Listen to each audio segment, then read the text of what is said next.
오늘 우리에게 새날을 주신 하나님께 감사하고 이 이른 시간 주님의 전에 모인 여러분을 축복합니다. 우리 다 함께 하나님을 찬양하겠습니다. 찬송가 302장입니다.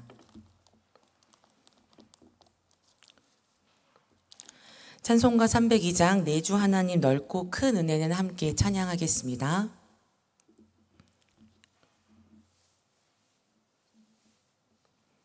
내 주 하나님 넓고 큰 은혜는 저 큰 바다보다 깊다. 너고 닷줄을 끌러 깊은 데로 저 한가운데 가보라. 언덕을 떠나서 장파에 배 띄워 내 주 예수 은혜의 바다로 내 맘 꺼쳐가라. 왜 너 인생은 언제나 거기서 저 큰 바다 물결 보고 그 밑 모르는 깊은 바닷속을 한번 헤아려 안 보나. 언덕을 떠나서 장파에 배 띄워 내 주 예수 은혜의 바다로 내 맘 꺼쳐 가라. 많은 얕은 물가에서 저 큰 바다 가려다가 잘싸거리는 작은 파도 보고 마음 약하여 못 가네. 언덕을 떠나서 장파에 배 띄워 내 주 예수 은혜의 바다로 내 맘 꺼쳐 가라. 자 곧 가거라. 이제 곧 가거라. 저 큰 은혜 바다야.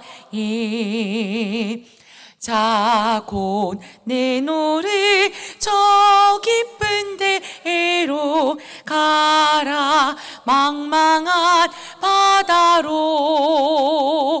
언덕을 떠나서 장파에 배 띄워 내 주 예수 은혜의 바다로 내 맘 꺼쳐 가라. 사도신경으로 우리 신앙을 고백하겠습니다. 전능하사 천지를 만드신 하나님 아버지를 내가 믿사오며 그 외아들 우리 주 예수 그리스도를 믿사오니 이는 성령으로 잉태하사 동정녀 마리아에게 나시고 본디오 빌라도에게 고난을 받으사 십자가에 못 박혀 죽으시고 장사한 지 사흘 만에 죽은 자 가운데서 다시 살아나시며 하늘에 오르사 전능하신 하나님 우편에 앉아 계시다가 저리로서 산자와 죽은 자를 심판하러 오시리라. 성령을 믿사오며 거룩한 공회와 성도가 서로 교통하는 것과 죄를 사하여 주시는 것과 몸이 다시 사는 것과 영원히 사는 것을 믿사옵나이다. 아멘. 오늘 우리에게 주신 하나님의 말씀은 사도행전 18장 24절에서 28절까지의 말씀입니다. 신약성경 220쪽 사도행전 18장 24절에서 28절까지의 말씀입니다.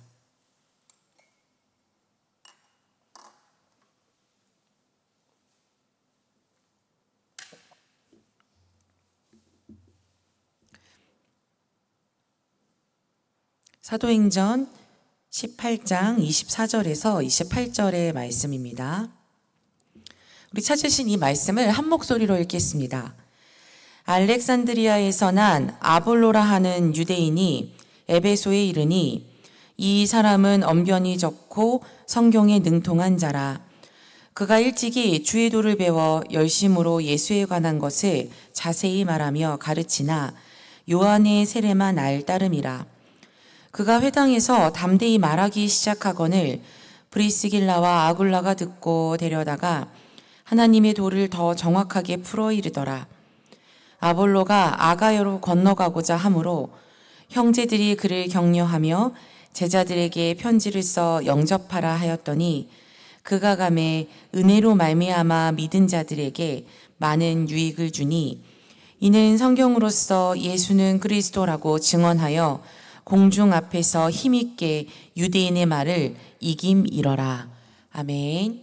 이 말씀은 하나님의 말씀입니다. 오늘 하루도 하나님의 말씀을 힘입어 승리하는 복된 날 되시기를, 우리에게 가장 좋은 것 주시는 주님과 동행하는 한 날 되기를 간절히 소망합니다. 담임 목사님께서 이제 어제부터 내일까지 정회원 연수가 있으셔서 오늘 내일 새벽 기도는 제가 인도합니다. 담임 목사님 정회원 연수를 위해서 함께 기도해 주시기 바랍니다.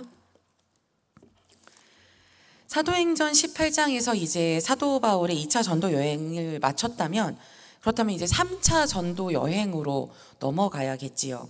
그런데 사도행전 18장은 바로 사도 바울의 3차 전도 여행으로 넘어가는 것이 아니라 갑자기 어떤 사람을 등장시키면서 아직 2차 선교 여행이 끝나지 않았다라는 느낌을 우리에게 줍니다.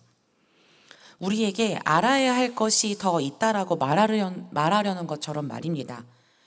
그렇게 알려준 사람이 누구냐면 바로 아볼로입니다. 아볼로는 로마 제국의 주요 도시 중 하나인 이집트에 있는 해석과 철학의 중심지 대학 도시 알렉산드리아 출신입니다. 알렉산드리아에는 많은 유대인들이 살고 있었고 아볼로도 유대인이었습니다. 오늘 본문 24절을 보면 이 아볼로가 언변이 좋고 성경에 능통했다라고 이야기합니다. 박학하고 말도 잘하고 그리고 또 학자 출신이었습니다. 그런데 이 사람이 무슨 이유에서인지 모르겠지만 알렉산드리아에서 이 에베소로 와서 예수님에 관해서 가르치고 있었습니다. 그런데 오늘 본문 25절의 말씀을 보면 그가 이제 아볼로가 요한의 세례만 알았다라고 하지요. 그러니까 이 아볼로가 어디에서 누구에게서 배웠는지는 모르겠지만 아볼로는 믿음으로 구원에 이르는 세례가 아니라 회개의 세례까지만 알고 있었고 예수 그리스도를 주님으로 고백하는 믿음의 길에는 아직 이르지 못한 상태였던 것으로 보입니다. 그런데도 그는 열정을 가지고 담대히 그가 아는 것을 전하고 있었습니다. 이렇게 똑똑하고 말도 잘하는 사람이, 그리고 열정도 가득한 사람이 제대로 된 복음을 전한다면 얼마나 복된 일이겠습니까? 그런데 바울은 2차 전도 여행 마무리를 위해서 안디옥으로 가는 길 에베소에도 들렸고 그곳 회당에서 유대인들에게도 환영받았지만 하나님의 뜻이 아직 여기에 있지 않기 때문에 바울을 붙드는 유대인들을 뒤로하고 안디옥으로 떠난 상태였습니다. 그러니까 아볼로하고 바울은 이제 타이밍이 좀 안 맞았던 것이죠. 그렇다면 이제 아볼로가 복음을 제대로 배울 기회는 사라진 것일까요? 그렇지 않다라는 것을 우리 오늘 본문을 통해서 이미 확인했습니다. 그곳 에베소에는 누가 있었냐면 브리스길라와 아굴라 부부가 있었습니다. 근데 왜 갑자기 이 부부가 에베소에서 등장하는 것일까요? 로마서 16장 3절 말씀을 보면 그 바울은 브리스길라와 아굴라 이 부부에 대해서 자신의 동역자다라고 그렇게 이야기합니다. 바울은 고린도에서 이 부부를 만났죠. 브리스길라와 아굴라는 글라우디오 황제의 그 유대인 추방 명령에 의해서 로마에서 추방당해 고린도에 이르게 되었고 이제 그곳에서 그들의 생업인 천막을 만드는 일을 하고 있었습니다. 바울이 이 브리스길라와 아굴라 부부를 찾아가면서 만나게 되었고 바울은 이제 천막을 만드는 일도 바울이 이제 생업 중 하나였는데, 바울이 그들과 같이 머물면서 그 천막을 만드는 일을 같이 하게 됩니다. 그러면서 바울은 이 부부 집에 머물면서 안식일에는 회당에 나가 복음을 전했죠. 그리고 바울이 영적 침체에, 이제 고린도에서 영적 침체에 빠지지 않습니까? 그런데 그 영적 침체에 빠졌을 때도 이 브리스길라와 아굴라 부부가 바울과 함께 있었습니다. 바울이 이들을 자신의 동역자라고 말하는 것은 천막을 치는 생업을 같이 한 것을 지칭하는 것뿐만이 아니라 그들도 바울과 함께 복음을 전하는 일에 최선을 다하는 예수님의 제자였기에 바울이 그들을 그렇게 칭한 것입니다. 그래서 그 브리스길라와 아굴라가 열심히 복음을 전한 그 노력 끝에 맺은 열매가 바로 이 아볼로입니다. 브리스길라와 아굴라는 고린도에서 생업을 접고 바울과 함께 에베소까지 이르게 되었습니다. 그런데 이제 무슨 일인지는 모르겠지만 바울은 이 부부를 두고 안디옥으로 떠났습니다. 그런데 거기에 남겨진 이 부부가 회당에서 아볼로가 이제 말하는 내용을 들었는데, 이 사람이 구원의 길에 대해서 제대로 알지 못한다라는 것을 알게 되었습니다. 그래서 아볼로를 데려가서 구원의 길, 그러니까 예수 그리스도를 주님이라 고백하는 그 길을 알려주었습니다. 그런데 놀랍지 않습니까? 알렉산드리아 출신의 학자의 똑똑하고 말 잘하는 그가 브리스길라와 아굴라의 말을 듣다니 말입니다. 그러니까 아볼로는 교만한 사람이 아니었습니다. 그렇기에 복음을 제대로 배우고 복음을 제대로 받아들이고 온전한 예수님의 제자가 될 수 있었던 것입니다. 그리고 이제 출격하여 복음을 전하기 시작합니다. 얼마나 그의 열정이 대단했는지 아볼로는 바울 못지 않았습니다. 그래서 아볼로가 이제 택한 곳이 어디였냐면 27절 말씀을 보면 아가야입니다. 이 아가야 지역은 고린도를 수도로 하는 그리스 땅 서남쪽 지역입니다. 아볼로는 아가야 지역으로 이제 가겠다고 이제 자신의 형제들에게 말했다고 27절 말씀을 보면 이야기하는데, 그 27절 말씀을 보면 형제들이 그를 격려했다라고 합니다. 27절 말씀을 제가 읽겠습니다. 아볼로가 아가야로 건너가고자 하므로 형제들이 그를 격려하며 제자들에게 편지를 써 영접하라 하였더니 그가 감에 은혜로 말미암아 믿은 자들에게 많은 유익을 주니. 갑자기 이 에베소에서 형제들이 등장합니다. 이 사람들은 누구일까요? 그 아볼로의 친혈육을 뜻하지는 않습니다. 바울은 에베소에서 교회를 세우지 않고 회당에서 복음을 전하다가 안디옥으로 떠났죠. 그곳에 남겨진 사람들은 브리스길라와 아굴라였고, 브리스길라가 아굴라가 복음을 아볼로에게 전했습니다. 그러니까 이 세 사람을 필두로 하여 에베소에 교회가 개척된 것입니다. 그리고 그곳에 신자가 이제 늘어나면서 형제들이라고 부르는 사람들이 생긴 거죠. 그 사람들, 이제 이 교회를 통해서, 에베소에 세워진 교회를 통해서 예수님을 믿게 된 사람들이 아가야에 사는 그리스도인들에게 이제 편지를 써준 것입니다. 그래서 아볼로에게, 그곳에 가서 복음을 전할 아볼로에게 힘을 실어 주었죠. 이 아가야 지역의 수도가 그 고린도라고 했습니다. 고린도에서 바울은 1년 6개월 정도 있었는데 복음을 전했는데 그게 참 쉽지 않았습니다. 복음을 전하다가 영적 침체에 빠질 정도였으니까요. 그러니까 이 고린도라는 지역이 참 만만하지 않은 지역이었는데, 반대하는 이들, 복음을 반대하는 이들의 대부분은 유대인들이기도 했습니다. 그래서 이 아볼로의 등장은 고린도 교회의 형제들에게 아주 큰 힘이 되었을 것입니다. 그렇다는 것을 28절 말씀을 보면 알 수 있습니다. 제가 읽겠습니다. 이는 성경으로서 예수는 그리스도라고 증언하여 공중 앞에서 힘있게 유대인의 말을 이기밀어라.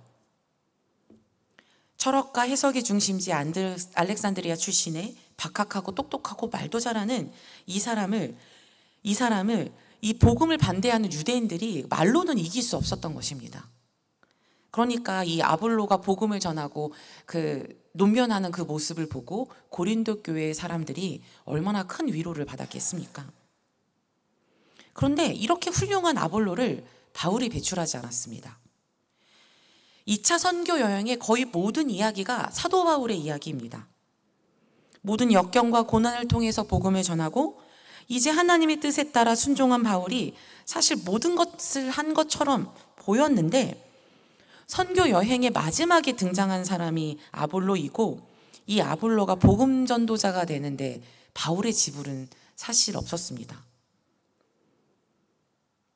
이렇다라는 것, 하나님이 우리에게 하고 싶으신 말씀이 있는 것 아닐까요? 잊지 말라고. 지금도 여전히 하나님이 일하고 계시다고 그 말씀을 우리에게 하고 싶으신 것 아닐까요? 하나님은 하나님의 뜻에 따라 적재적소에 하나님의 뜻을 품고 있는 사람들을 통해 일하신다라는 것을 오늘 브리스길라와 아굴라를 통해 그리고 아볼로를 통해 우리는 알 수 있습니다. 브리스길라와 아굴라 부부가 바울을 따라 안디옥으로 갔다면 아볼로가 또 너무 교만해서 브리스길라와 아굴라 부부가 전하는 복음을 받아들이지 않았다면 사도 바울이 주님의 뜻을 따라 에베소를 떠나 안디옥으로 가지 않았다면 일어나지 않았을 일들입니다. 하나님은 하나님의 뜻에 따라 세워진 교회들을 하나님의 뜻에 순종하는 이들을 통해 돌보셨고 지키셨고 위로하셨습니다. 그런데 나중에 고린도 교회에 아볼로와 바울이 분쟁의 거리가 됩니다. 누가 바울 편이고 누가 아볼로 편인가를 두고 고린도 교회 성도들끼리 서로 싸우게 된 것이죠. 그때 바울은 이런 말을 했습니다. 고린도전서 3장 7절 말씀을 제가 읽겠습니다. 그런즉 심는 이나 물 주는 이는 아무것도 아니로되 오직 자라게 하시는 이는 하나님뿐이니라. 아멘. 이 말은 아볼로와 바울이 모두 필요 없는 사람이라는 뜻이 아니라 결국 하나님이 하신다라는 것입니다. 그래서 바울은 이 말 끝에 고린도전서 3장 9절에서 우리를 하나님의 동역자라고 부릅니다. 여러분, 하나님은 오늘도 일하시고 어제도 일하셨고 오늘도 일하셨고 오늘도 일하시고 내일도 일하십니다. 하나님은 일하시는데 하나님의 뜻을 알고 하나님의 뜻에 순종하는 자들을 통하여 하나님의 일을 하십니다. 그리고 하나님은 그 사람들을 하나님의 동역자라고 부릅니다. 우리가 진정한 하나님의 동역자가 되기 위해서는 하나님께 먼저 도움을 구하고 하나님의 뜻을 구하고 하나님의 인도하심에 순종할 수 있는 마음이 되어야 합니다. 우리 모두가 하나님의 동역자가 될 수 있기를 간절히 소망합니다. 그리고 그 한 발을 내딛는 오늘 하루의 첫 시작이 될 수 있기를 간절히 소망합니다. 기도하겠습니다. 자비로우신 하나님, 아버지의 뜻이 하늘에서와 같이 땅에서도 이루어지게 하소서라고 기도하셨던 예수님의 기도가 우리의 기도가 될 수 있기를 간절히 소망합니다. 교만은 버리고 겸손히 주님의 뜻에 귀 기울이는 우리가 되게 하여 주시옵소서. 주님이 일하시는데 우리의 지분을 요구하는 어리석음은 버리고 하나님의 뜻이 이루어지는 일에 최선을 다하는 참 제자가 될 수 있도록 주님의 동역자들이 될 수 있게 하여 주시옵소서. 하나님이 이루시는 일들을 보며 감사하며 그 이루시는 일에 우리를 사용하여 주심에 감사하며 늘 주님의 뜻을 구하며 주님께 기도하는 우리들이 되게 하여 주시옵소서. 오늘도 주님과 동행하는 한 날 보낼 수 있기를 간절히 소망하며 주님을 향한 우리의 사랑이 더욱 깊어지게 하여 주시옵소서. 예수님의 이름으로 기도합니다. 아멘. 하늘에 계신 우리 아버지여, 이름이 거룩히 여김을 받으시오며 나라가 임하시오며 뜻이 하늘에서 이루어진 것 같이 땅에서도 이루어지이다. 오늘 우리에게 일용할 양식을 주시옵고 우리가 우리에게 죄 지은 자를 사하여 준 것 같이 우리 죄를 사하여 주시옵고 우리를 시험에 들게 하지 마시옵고 다만 악에서 구하시옵소서. 나라와 권세와 영광이 아버지께 영원히 있사옵나이다. 아멘.